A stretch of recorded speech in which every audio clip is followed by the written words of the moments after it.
guys. Ayan, nakikita nyo ba to guys? Ang laki-laki ng ano yung tawag nito. Buongon guys. Ayan, suwa sa Tagalog. Ayan, malagda. Ay, dami-daming prutas dito guys. Ayan po, napakalaki. Ayan guys. Ang saya-saya. Ayan. Ayan guys, meron din tayong bayabas. Ayan, tikman natin. Ito. Meron na siyang sira.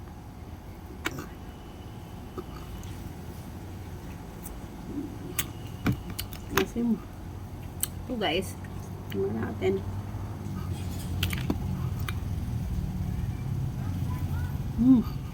Sarap niya guys. Ayaw siya matamis. Ayan, matamis po.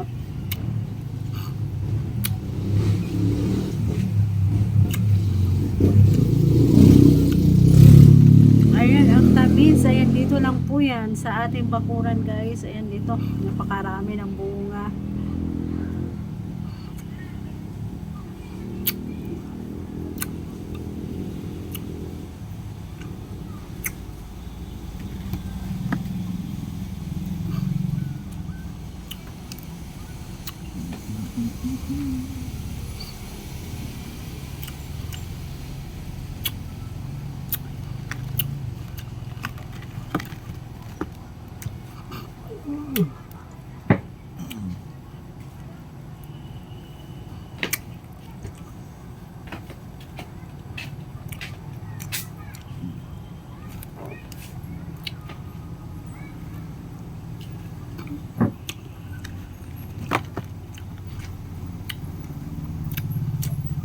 Ayan, ang tamis niya guys. Ayan po.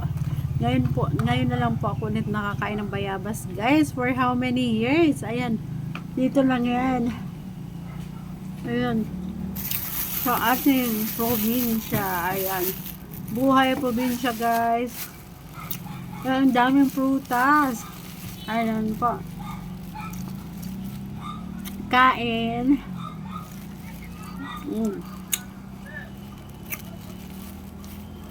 Ang sarap. Malutong siya guys na matamis. Ayan.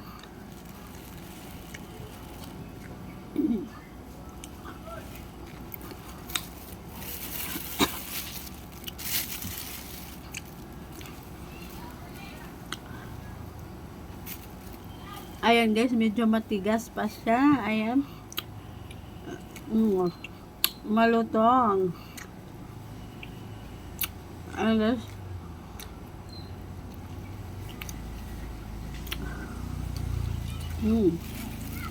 Sarap. Sarap ng bayabas guys. Ayan, matamis.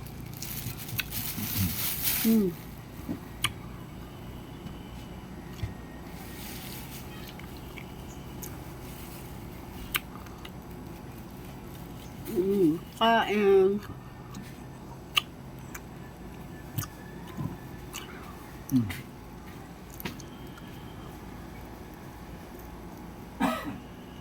Ayan guys, yung kanyang laman.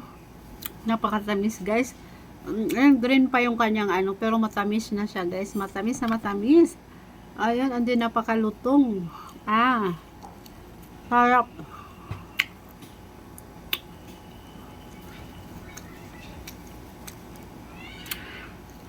Ayan, kain. Gusto ang namiss ko guys, dito sa province. Yung ating bayabas po. Ayan.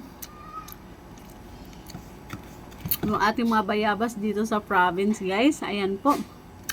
Dito lang yan sa ating bakuran mga langga. Ito ang kagandahan dito sa ating province kasi maraming prutas guys. Dito lang sa ating bakuran. Ayan.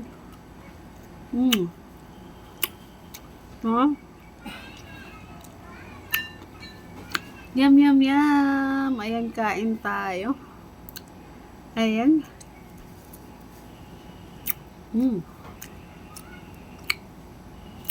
Ilang years na po ako hindi nakakain ng bayabas guys. Ngayon na lang po ulit. Ayan, dito lang yan sa probinsya. Dito sa ating province guys.